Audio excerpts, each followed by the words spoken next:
ओम नमो भगवते वासुदेवाय। ओम नमो भगवते वासुदेवाय। ओम नमो भगवते वासुदेवाय।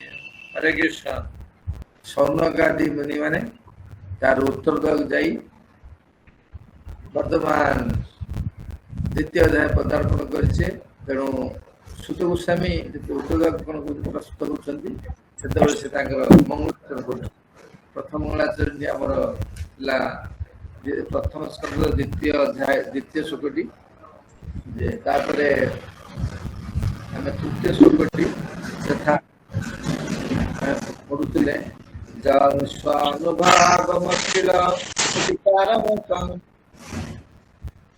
अध्यात्मदीपमतितीर्थतान्तमोन्धं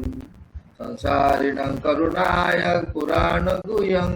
तं व्यासशृणुमुपयामि गुरुं मुनीनां। कହୁଛନ୍ତି ଯେ ମୁଁ ସେଇ ମୋର ଗୁରୁଦେବ ଯିଏ ହେଉଛନ୍ତି ବ୍ୟାସ ଶୁଣୁ, ବ୍ୟାସଙ୍କର ପୁତ୍ର ଯିଏ ହେଉଛନ୍ତି ସୁଖଦେବ ଗୋସ୍ୱାମୀ, ମୁଁ ତାଙ୍କୁ ପ୍ରଣାମ କରୁଛି, ଯିଏ କରୁଣା କରି ସଂସାରୀ ବ୍ୟକ୍ତିମାନଙ୍କୁ ସଂସାରରେ ହାବୁଡୁବୁ ଖାଉଥିବା, ମାୟାରେ ହାବୁଡୁବୁ ଖାଉଥିବା, କଷ୍ଟ ମାୟାରେ ଜର୍ଜରିତ ହେଉଥିବା ବ୍ୟକ୍ତିମାନଙ୍କୁ ଉଦ୍ଧାର କରିବା ପାଇଁ ପୁରାଣର ଗୁହ୍ୟ ଯେ ଶ୍ରୀମଦ ଭାଗବତମ, ପୁରାଣ ମାନଙ୍କର ଯେ ଗୁହ୍ୟ ଶ୍ରୀମଦ ଭାଗବତମ ଚକ୍ରବର୍ତ୍ତୀ ଏ ଭାଗବତମ କଥା କହିଲେ। କଣ ପାଇଁ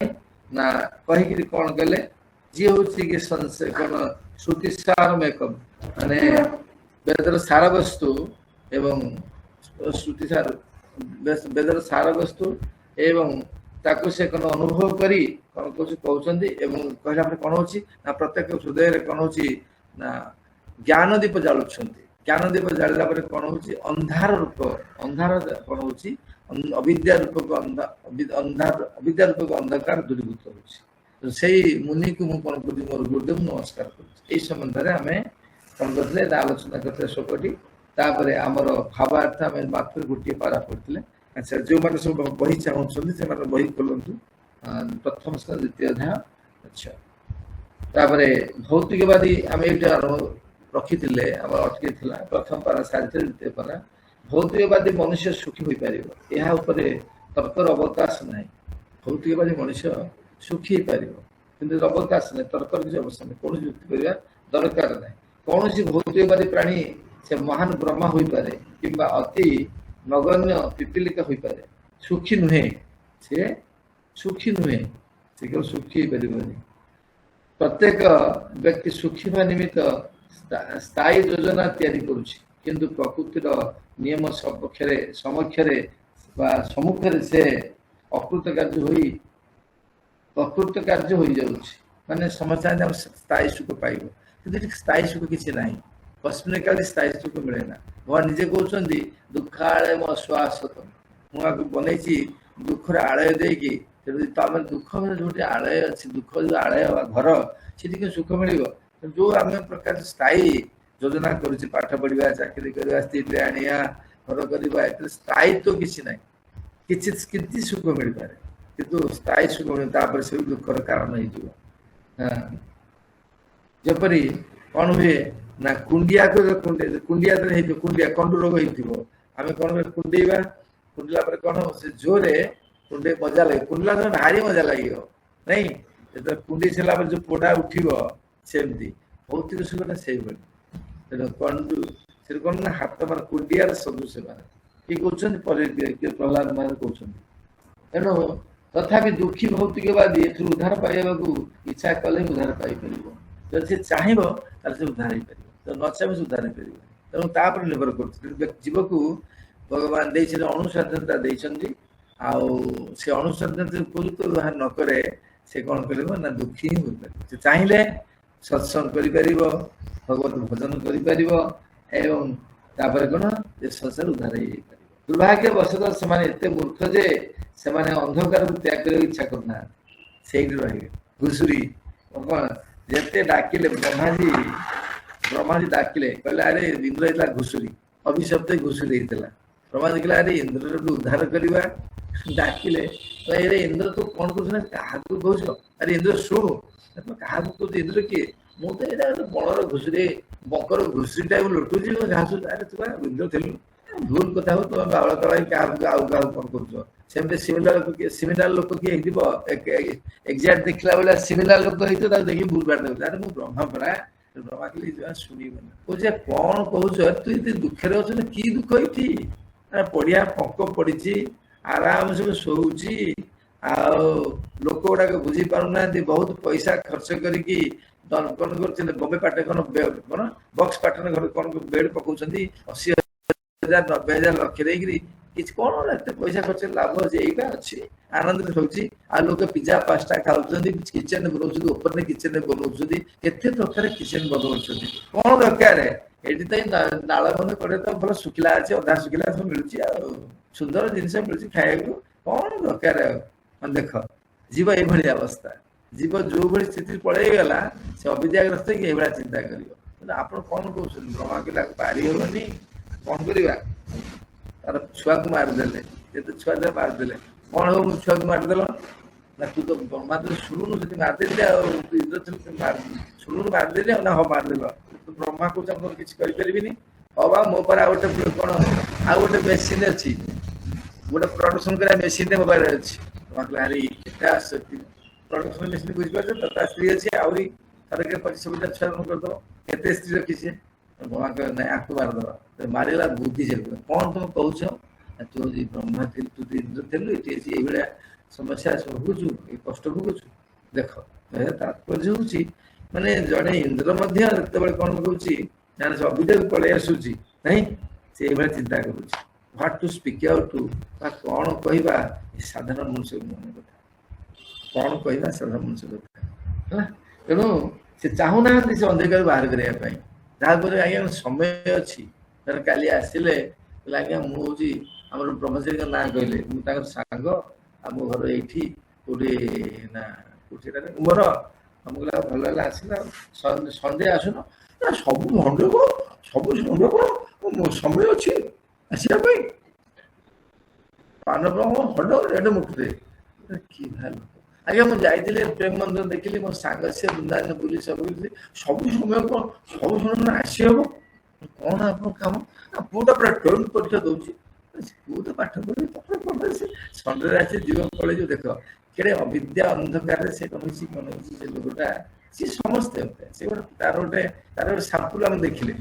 ଏଇଟା ଦେଖିଲେ ରିଟେଲ ସପ୍ ଗୋଦାମ ବହୁତ ଅଛି କାଲି ଯୋଉଟା ରିଟେଲ ସପ୍ ସେଇଟା ଗୋଦାମ ବହୁତ ଅଛି ଏମିତି ବହୁତ ଗୋଦାମ ବହୁତ ସ୍ତ୍ରୀ ତିରସ୍କାର କରୁଥିବ ଆଉ ସେଇଠି ପିଲାମାନେ ତିରସ୍କାର କରୁଥିବେ ସେଇଠି ବୁଢା ପଡିକି ଥିବ ନାଇଁ କିନ୍ତୁ ବାସ୍ତବରେ ଯିଏ ହେଉଛି ପଶୁ ପ୍ରବୃତ୍ତି କୁହାଯାଏ no more than animal ଏଟା ପଶୁ ପ୍ରବୃତ୍ତି ଏଇ ପଶୁ ପ୍ରବୃତ୍ତି କୁହାଯାଏ ମାଡ଼ ଖାଇକି ମଧ୍ୟ ସେମାନେ କଣ ହଉଛନ୍ତି ମାଡ଼ ଖାଇକି ମଧ୍ୟ ଜାଣୁନାହାନ୍ତି ମାଡ଼ ବୋଲି ତାକୁ ପଶୁ ପ୍ରବୃତ୍ତି ଚେତନାର ଅତି ନିମ୍ନମାନ ଚେତନଶୀଳ ଲୋକ ଏମାନେ ଦୁର୍ଭାଗ୍ୟବଶତଃ ସେମାନେ ଏତେ ମୂର୍ଖ ଯେ ସେମାନେ ଅନ୍ଧକାରକୁ ତ୍ୟାଗ କରିବାକୁ ଇଚ୍ଛା କରୁନାହାନ୍ତି ସେଇଥିପାଇଁ ସେମାନଙ୍କୁ ଓଟ ସହିତ ତୁଳନା କରାଯାଇଛି ସେଥିପାଇଁ ସେମାନଙ୍କୁ ଓଟ କଣ କରେ ନା ମୋର କଣ କରେ ଓଟ କଣ କରେ ଯୋଉ ଅଛି ମରୁଭୂମି ଅଛି ସେ କଣ୍ଟା ଗଛକୁ ସେ ଖାଏ ଏମିତି ଖାଉଥିବ ସେ କଣ୍ଟା ଦ୍ଵାରା ତା ଜୀବଟା କାଟିଯାଏ ତା ରକ୍ତ ଆଉ ସେ ସବୁ କଣ୍ଟା ଗଛର ଟିକେ ପତ୍ର ତା ମିଶିକିରେ ଗୋଟେ କଣ ସ୍ୱାଦୁ ଗୋଟେ ବଢିଆ ସ୍ୱାଦୁ ଅଛି ଭାବେ କଣ୍ଟା ଗଛରେ ସ୍ୱାଦୁ ଅଛି କୁକୁର ମଧ୍ୟ ହାଡ ଚୋବାଏ ହାଡ ଚୋବା ତା କଣ ହବ ହାଡ ଦ୍ୱାରା ବାଜିକି ତାର ସବୁ ମାଡି ଗୁଡା ଖଣ୍ଡିଆ ହେଇଯିବ ରକ୍ତ ବୋହିବ ସେ ତା ଲାଳ ଲାଗି ସେ ତାକୁ ସ୍ୱାଦୁ ଅଛି ଭାବନ୍ତୁ ଏଇଥିରେ ସ୍ୱାଦୁ ଅଛି ସେମିତି ଯୋଉମାନେ ଅନ୍ଧକାରରେ ଅଛନ୍ତି ତା ତ୍ୟାଗରେ ଇଚ୍ଛା କରୁନାହାନ୍ତି ସୁଖ ବୋଲି ଭାବୁଛନ୍ତି ମାନେ କଣ ଇନ୍ଦ୍ରିୟ ଚାଳନା କରି ଗ୍ୟାଲନ ରକ୍ତକୁ ବିନିମୟରେ ସେମାନେ ଚାହୁଁଛନ୍ତି ନା ନାଇଁ ସ୍ତ୍ରୀ ପୁରୁଷ ସଙ୍ଗ କରିବେ ନାଇଁ କରିବେ ନା କରିବେନି ତାହେଲେ କଣ ହଉଛି ନା ଶରୀରର ସବୁ ସାରାଂଶକୁ ସବୁ ସାର ବସ୍ତୁ ଯିଏ ସପ୍ତ ଧାତୁର ଶ୍ରେଷ୍ଠ ଧାତୁ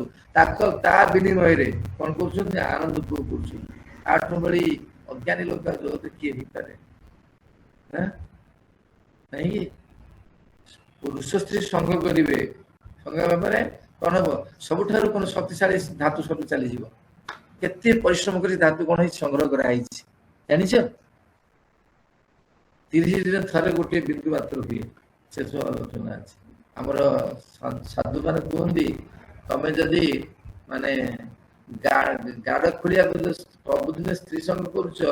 ବା ସପ୍ତାହ ଭିତରେ ଦିନ ସ୍ତ୍ରୀ ସଙ୍ଗ କରୁ ତାହେଲେ ତମର ଗାଡ ଖୋଳିକି ସ୍ତ୍ରୀ ସଙ୍ଗ କରିଥା ମୁଁ ମରି ବସି ଯାଇକି ଏମିତି କଥା କହୁଛନ୍ତି ଭାଇସ ବର୍ଷା ଏତେ ଖରାପ କଥାକୁ କଣ କରୁଛନ୍ତି ସର୍ବଶୈଳୀ ମନେ କରୁଛନ୍ତି ସମସ୍ତେ ତ କରୁଛନ୍ତି ଆଉ ଆମେ କହିଲୁ କଣ ସୁଧା ହେଇଗଲା ଆପଣ କଣ ସମସ୍ତେ କଣ କଲେ ସମସ୍ତେ କରୁଛନ୍ତି ବୋଲି ଏଇଟା କଣ ଏଇଟା ଗୋଟେ ମାନେ ଗୋଟେ ଯାହା କହନ୍ତି କି ସର୍ବାଧିକ ଏଇଟା ଗୋଟେ ସମସ୍ତେ କାମ କରୁଛନ୍ତି ବୋଲି ତ ଭାବିବେ ଯେ ଏଇଟା ହଉଛି କଣ ଏଇଟା ଗୋଟେ କଣ ମୁଖ୍ୟ ଧନ୍ଦାଟେ କି ନିକୃଷ୍ଟ ଧନ୍ଦାଟେ ଏ ଜଗତରେ ସମସ୍ତେ କଣ କରୁଛନ୍ତି ନା ମାୟାରେ ବଶ ହେଇକିରି ଏଇ ଇନ୍ଦ୍ରିୟ ବୃତ୍ତି ବିଧାନ କରୁଛନ୍ତି ମାନେ ଗ୍ୟାଲନ ରକ୍ତକୁ ସେ କଣ କରୁଛନ୍ତି ଏଇଭଳି ହୋଲି ଖେଳୁଛନ୍ତି ସେମାନେ ସେଇଥିରେ କହୁଛନ୍ତି ଆଉ ସୁଖ ମିଳୁଛି ସେଥିରେ ସୁଖ ନାହିଁ କୋଉଠି ଯେମିତି ଓଟ ନିଜ ରକ୍ତ ବିନିମୟରେ କହୁଛି ସୁଖ ସେଭଳି ଭାବରେ ନା ଏ ଲୋକ ବୁଝିପାରୁନି ଅନ୍ଧ ମୂଲକରେ ଏ ପଥିକ କିଏ ଭ୍ରାନ୍ତ ମୂଲକରେ ପଥିକ କିଏ ଏଇ ଜୀବ ତେଣୁ ସାଧୁସନ୍ଥ ମାନେ ଆସୁଛନ୍ତି ଜ୍ଞାନ ଦେବା ପାଇଁ କିଏ ଶୁଣୁଛି ତା କଥା କେହି ବି ଶୁଣୁନାହାନ୍ତି କହିଲା ଆଜିକାଲି କଣ ସମୟ ଅଛି ବଢିଆରେ କହୁଥାଏ ପାନ ଭଳିଆ ପେଟରେ ପୁରା କହୁଥାଏ ମଜାରେ କିଏ ଭଳିଆ ଲୋକଟା କିରି ତେଣୁ ଓଠ ଭାବୁଛି ଆହା ଏ କଣ୍ଟା ଗଛର ପତ୍ର କେତେ ସୁଆଦ ଲାଗୁଛି ସେ ମଣିଷ ଭାବୁଛି ଇଏ ଯୋଉ ସ୍ତ୍ରୀ ପୁରୁଷ ସଙ୍ଗରେ କିଛି ମଜା ଅଛି କି ମଜା ଅଛି ତା ନିଜର ଜ୍ଞାନ ରକ୍ତ କରୁଛି କରୁଛି ସେ ଜାଣିପାରୁଛି ଠିକ ସେହିପରି ଭୌତିକବାଦୀ ବ୍ୟକ୍ତିକୁ ନିଜ ରକ୍ତ ହିଁ ମହୁ ପରି ମିଠା ଲାଗୁଛି ପୁନଶ୍ଚ ଯଦିଓ ସେ ନିଜ ସୃଷ୍ଟ ଭୌତିକ ଉପଲବ୍ଧିରୁ କ୍ଲେଶ ପାଉଛି ତଥାପି ତାହା ତ୍ୟାଗ କରିବାକୁ ଇଚ୍ଛା କରୁନାହିଁ କଷ୍ଟ ଭୋଗୁଛି ପ୍ରତି ମୁହୂର୍ତ୍ତରେ କଷ୍ଟ ଭୋଗୁଛି ଇନ୍ଦ୍ରିୟ ସୁଖ ପରେ ପରେ କଷ୍ଟ ଆସିଯିବ ତଥାପି ସେ ମଧ୍ୟ ତାହା ତ୍ୟାଗ କରିପାରୁନାହିଁ ଏ ପ୍ରକାର ଭୌତିକବାଦୀ ଲୋକମାନଙ୍କୁ କର୍ମୀ କୁହାଯାଏ ଏକବାଦୀ କର୍ମୀ ଏହିପରି ଶହ ଶହ ହଜାର ହଜାର କର୍ମୀମାନଙ୍କ ମଧ୍ୟରୁ ଉଚିତ ଭୌତିକ କର୍ମରେ ବ୍ୟସ୍ତତା ଅନୁଭବ କରୁଛନ୍ତି ଏବଂ ଇଏ ଜାଲରୁ ମୁକ୍ତ ହେବା ପାଇଁ ଇଚ୍ଛା କରୁଛନ୍ତି ଏ ପ୍ରକାର ବିବେକୀ ବ୍ୟକ୍ତିମାନଙ୍କୁ ଜ୍ଞାନୀ କୁହାଯାଏ କେହି କିନ୍ତୁ ଆପଣ ମାନେ ବେଦାନ୍ତ ସୂତ୍ର ଏ ପ୍ରକାର ଜ୍ଞାନୀ ମାନଙ୍କ ନିମିତ୍ତ ଉଦ୍ଦିଷ୍ଟ କିନ୍ତୁ ଶୀଳ ବ୍ୟାସଦେବ ଭଗବାନଙ୍କର ଅବତାର ହୋଇଥିବା ଯୋଗୁଁ ସେ ଦେଖିପାରିଲେ କେତେକ ଅନୈତିକ ବ୍ୟକ୍ତି ଏ ବେଦାନ୍ତ ସୂତ୍ରର ଦୁରୁପଯୋଗ କରିବେ ତେଣୁ ସେ ନିଜେ କଣ କଲେ ବେଦାନ୍ତ ସୂତ୍ରର ପରିପୂର୍ଣ୍ଣ ନିମିତ୍ତ ଶ୍ରୀମଦ ଭାଗବତ ରଚନା କଲେ ଏ ବେଦାନ୍ତ ସୂତ୍ର କିଏ ଉଲ୍ଟା ବ୍ୟାଖ୍ୟା କରିପାରେ ସେଥିପାଇଁ ସେ କଣ କଲେ ନିଜେ କଣ କଲେ ନା ଶ୍ରୀମଦ ଭାଗବତ ବେଦାନ୍ତ ସୂତ୍ର ଯେପରି କଣ ବିସ୍ତୃତ ଭାଷ୍ୟ କଣ କଲେ ଲେଖିଲେ ଶ୍ରୀମଦ ଭାଗବତ ମନେ ରଖ ବହୁତ ସୁନ୍ଦର ଭାବରେ ପରିଷ୍କାର ଭାବରେ କୁହାଯାଇଛି ଯେ ଭାଗବତ ବ୍ରହ୍ମସୂତ୍ର ମୌଳିକ ବ୍ୟାଖ୍ୟା ଅଟେ ଶିଳ ବ୍ୟାସଦେବ ମଧ୍ୟ ତାଙ୍କ ପୁତ୍ର ଶିଳ ସୁଖଦେବ ଗୋସ୍ୱାମୀଙ୍କୁ ଯେ ମୁକ୍ତ ହୋଇସାରିଥିଲେ ଶ୍ରୀମଦ ଭାଗବତ ପଢେଇଲେ ଶିଳ ସୁଖଦେବ ଗୋସ୍ୱାମୀ ପ୍ରଥମେ ଏହାକୁ ନିଜର ହୃଦୟରେ ଅନୁଭବ କଲେ ଏବଂ ପରେ ତା ବ୍ୟାଖ୍ୟାନ କଲେ ଆଗ ପଢିଲେ ଅନୁଭବ କଲେ ତାପରେ କଣ ପଢିଲେ ତାପରେ ସେ ବ୍ୟାଖ୍ୟା କଲେ ଶୁଣିଥିଲେ ଶ୍ଲୋକ ସୁଖରେ ଭରା ହେଇଥିଲେ କାଲି କହୁଥିଲି ଆଚ୍ଛା ସୁଖଦେବ ଗୋସ୍ୱାମୀ କୃପା ଯୋଗୁଁ ଆଜି ଶ୍ରୀମଦ ଭାଗବତ ସେହି ସମସ୍ତ ମିଳୁଛି ଯେଉଁମାନେ ନିଷ୍ଠାପର ଅଟନ୍ତି ଏବଂ ଭୌତିକ ସ୍ଥିତିକୁ ଉଦ୍ଧାର ପାଇବା ପାଇଁ ଏକାନ୍ତ ଭାବେ ଇଚ୍ଛା କରୁଛନ୍ତି ସେମାନଙ୍କୁ ହିଁ ଆଜି ଶ୍ରୀମଦ ଭାଗବତ ମନୁଷ୍ୟ କୃପା କରିଛନ୍ତି ଶ୍ରୀମଦ ଭାଗବତର ବେଦାନ୍ତ ସୂତ୍ର ଏକ ଅପ୍ରତିଦ୍ୱନ୍ଦୀ ଟୀକା ଅଟେ କାରଣ ନିଜେ ଟୀକା ଲେଖିଛନ୍ତି କିଏ ବେଦାନ୍ତ ସୂତ୍ର ଲେଖିଛନ୍ତି କିଏ ବ୍ୟାସଦେବ ଟୀକା ଦେଇଛନ୍ତି ବ୍ୟାସଦେବ ଶିବା ଶଙ୍କରାଚାର୍ଯ୍ୟ ଜାଣି ଶୁଣି ଏହାକୁ ସ୍ପର୍ଶ କରିନଥିଲେ କାରଣ ସେ ଜାଣିଥିଲେ ଯେ ସ୍ୱାଭାବିକ ଟୀକାରୁ ଉଲ୍ଲଂଘନ କରିବା ତାଙ୍କ ପକ୍ଷରେ କଠିନ ହେବ ତେଣୁ ସେ ସ୍ୱତନ୍ତ୍ର ଭାବରେ ଶାରୀରିକ ଭାଷ୍ୟ ରଚନା କଲେ ଏବଂ ତାଙ୍କର ତଥାକଥିତ ଅନୁଗାମୀଗଣ ଶ୍ରୀମଦ ଭାଗବତ ଏକ ନୂତନ ରଚନା ବୋଲି କହି ଏହାକୁ ନିନ୍ଦା କରୁଛନ୍ତି ତେଣୁ ଶଙ୍କରାଚାର୍ଯ୍ୟ ସ୍ପର୍ଶ କରିଲେ କାରଣ ଜାଣିଛନ୍ତି ଏ ଯୋଉ ଅକୃତ୍ୟ ଭାଷ୍ୟ ହାତ ମାରି ଉଲ୍ଟା ପଲ୍ଟା ହେଇଯିବ ମାୟାବାଦୀ ମାନଙ୍କ ଦ୍ୱାରା ଭାଗବତ ବିରୋଧରେ ଏ ପ୍ରକାର ଯୋଉ ମିଥ୍ୟା ପ୍ରଚାର କରାଯାଇଛି ସେଥିରେ କେହି ମାତି ଯାଇ ମାର୍ଗଚ୍ୟୁତ ହେବା ଉଚିତ ନୁହେଁ ଇଏ ପ୍ରାଥମିକ ଜିଜ୍ଞାସୁ ଏହା ବୁଝିବା ଉଚିତ ଯେ ଶ୍ରୀମଦ ଭାଗବତ ହିଁ ଏକମାତ୍ର ଦିବ୍ୟ ସାହିତ୍ୟ ଅଟେ ଏବଂ ଏହାର ପ୍ରଣୟନ କେହି ପରମହଂସ ମାନଙ୍କ ଦ୍ୱାରା କରାଯାଇଛି ଯାହା ହଉଛି ଆନନ୍ଦ ବର୍ଦ୍ଧନ ନିମିତ୍ତ ଉଦ୍ଦିଷ୍ଟ ଆମେ କାହିଁକି କରିଛନ୍ତି ନା ଆନନ୍ଦ ବର୍ଦ୍ଧନ କରିବା ପ୍ରକୃତ ଆନନ୍ଦ କରୁଛେ ନା ଆନନ୍ଦ ବର୍ଦ୍ଧନ କରିବା ଉଚିତ କରାଯାଇଛି जो माने ईर्षा देश नामक भौतिक गुरु ईर्षा एवं देश नामक भौतिक गुरु संपूर्ण पूर्ण रूपे मुक्त होती से श्रीपाद शंकराचार्य स्वीकार कर भगवान श्री नारायण एक भौतिक सृष्टि उद्धरे तथापि मायावादीगण भगवत विदुषी ईर्षा को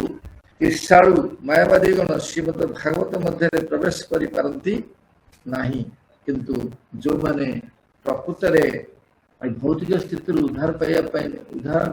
पाइबा निमित्त अत्यंत आग्रही से ये भागवतमर आश्रय ग्रहण करने उचित कारण यह एक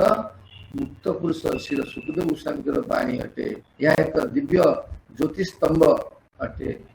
जहाँ द्वारा व्यक्ति दिव्य अद्वैत सत्य को प्रत्येक भाव देखिपर जहाँ ब्रह्म परमात्मा एवं भगवान उपरे प्रतीत होती यही भगवान जो होती भगवान को कहते ना चेतना तारतम्य ब्रह्म माने अंग जो कहते ब्रह्म तापर परमात्मा समस्त वास कर योगी मान ध्यान करती भगवान ये तीनोटी माध्यम से कौन होती माने एक तीनोटी प्रकार प्रतीति से कौन होती परिप्रकाश चेतना तारतम्य यह देखा दी है आ निकृष्ट उपासना होची ब्रह्म उपासना ताठो अधिक आउति उत्कृष्ट होची परमात्मा उपासना एवं सर्वोत्कृष्ट उपासना होती भगवान को उपासना माने भगवान राम कृष्ण जगन्नाथ एवं भाव में हम शेष कल कौन ना मंगलाचरण द्वितीय मंगलाचरण आज नमस्कार तृतीय मंगलाचरण हमें जीवा आगु नारायण नमस्कृत्य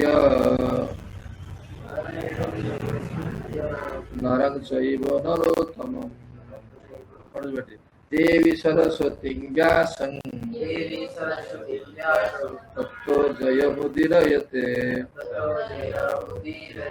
नारायणं नमस्कृत्य नरं चैव नरोत्तमं देवी सरस्वती व्यासं तत्तो जयमुदीरयते सब जानवान नारायण भगवान नमस्कृत्य आदर पूर्वक प्रणाम करी नरं चैव एवं नारायण नरोत्तमं सर्वोच्च मानव नरोत्तम सर्वोच्च मानव देवी सरस्वती अधिदेवी व्यासदेव ततः तत्परे जयम विजय निमित्त मुदीरयते घोषणा करा जाइछि। अनुवाद आमर विजय परम साधन श्रीमद भागवत कथार आरंभ पूर्व मु के सुखदेव गोस्वामी कहते सुखदेव गोस्वामी कहते आम कथा आरंभ पूर्व आम कौन करुचे श्रीमद भागवत कथा आरंभ पूर्व भगवान नारायण को सादर प्रणाम कर को प्रकार मंगलाचरण नमस्कार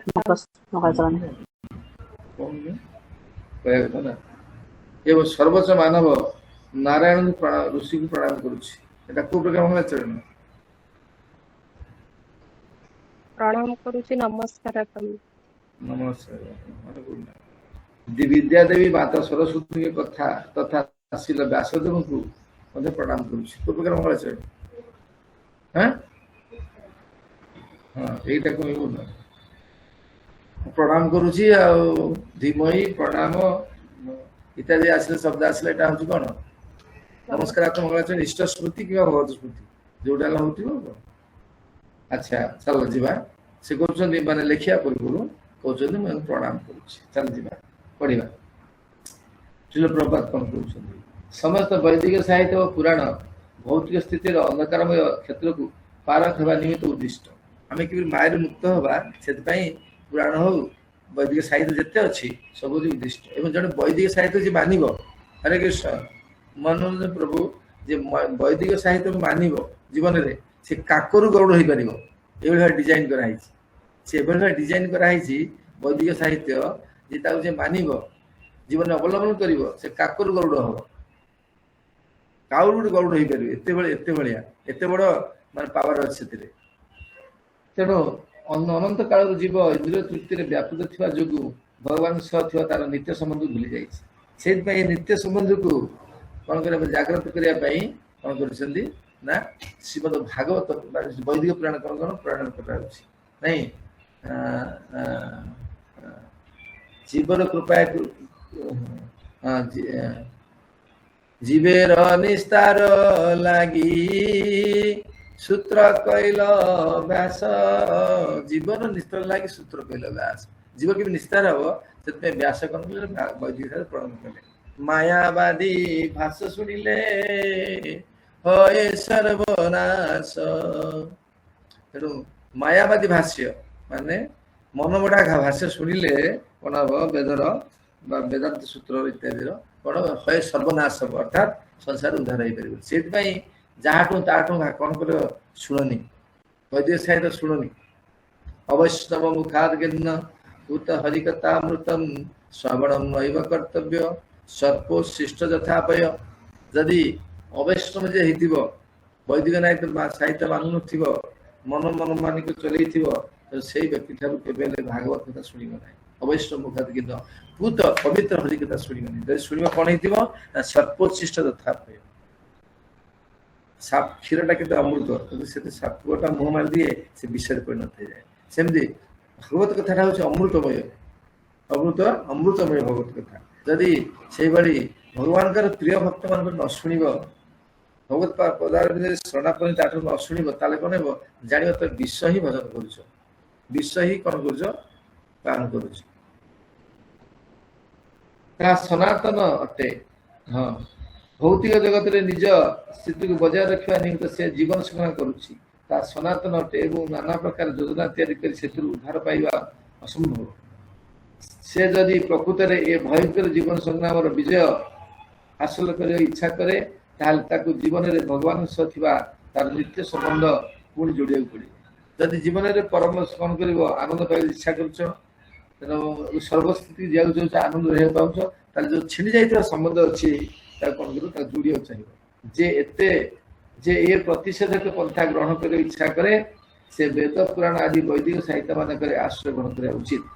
ମୂର୍ଖ ଲୋକମାନେ କହନ୍ତି ପୁରାଣ ମାନଙ୍କର ବେଦ ସହିତ କୌଣସି ସମ୍ପର୍କ ନାହିଁ, କିନ୍ତୁ ପୁରାଣ ଗୁଡ଼ିକ ବିଭିନ୍ନ ଚେତନାର ସ୍ତର ଲୋକମାନଙ୍କ ନିମିତ୍ତ ବେଦର ପରିପୂରକ ବ୍ୟାଖ୍ୟା ଅଟେ। ସବୁ ମଣିଷ ସମାନ ନୁହନ୍ତି। କେତେକ ଲୋକ ସତ୍ୱଗୁଣ ସମ୍ପନ୍ନ ହୋଇଥାନ୍ତି, ଆଉ କେତେକ ତମଗୁଣ ସମ୍ପନ୍ନ, ଆଉ କେତେକ ରଜଗୁଣ ସମ୍ପନ୍ନ ହୋଇଥାନ୍ତି। ପୁରାଣ ଗୁଡ଼ିକ ଏହିପରି ଭାବରେ ବିଭକ୍ତ କରାଯାଇଛି। 18 ଯୋଉ ପୁରାଣ ଅଛି ତାହାକୁ କଣ କରି 3 ଭାଗରେ ବିଭକ୍ତ କରାଯାଇଛି। ସତ୍ୱଗୁଣୀ ମାନଙ୍କ ପାଇଁ ସତ୍ୱଗୁଣ ପୁରାଣ, ରଜଗୁଣୀ ମାନଙ୍କ ପାଇଁ ରଜଗୁଣ ପୁରାଣ, ତମଗୁଣୀ ପୁରାଣ ମାନଙ୍କ ପାଇଁ ତମଗୁଣୀ ପୁରାଣ। ମନୁଷ୍ୟ ସେଥିରୁ ଯଥୋଚିତ ଲାଭ ଉଠାଇବା ପାରେ ଏବଂ କ୍ରମଶଃ ବିସ୍ମୃତ ଭଗବତ ସମ୍ବନ୍ଧ ପୁଣି ଜାଣିପାରେ। କଠିନ ସଂଗ୍ରାମ ଜୀବନ ସଂଗ୍ରାମରୁ ପରିତ୍ରାଣ ହୋଇପାରିବ। ଶ୍ରୀ ସୁତ ଗୋସ୍ୱାମୀ ପୁରାଣ ପାଠର ପଦ୍ଧତି ପ୍ରଦର୍ଶନ କରୁଛନ୍ତି। ଯେଉଁମାନେ ବୈଦିକ ସାହିତ୍ୟ ଏବଂ ପୁରାଣ ମାନଙ୍କର ପ୍ରଚାରକ ହେବାକୁ ଇଚ୍ଛା କରିଛନ୍ତି, ସେମାନେ ଏହି ପନ୍ଥାକୁ ଗ୍ରହଣ କରିପାରନ୍ତି। ଶ୍ରୀମଦ ଭାଗବତ ଏକ ଅମଳ ପୁରାଣ ଅଟେ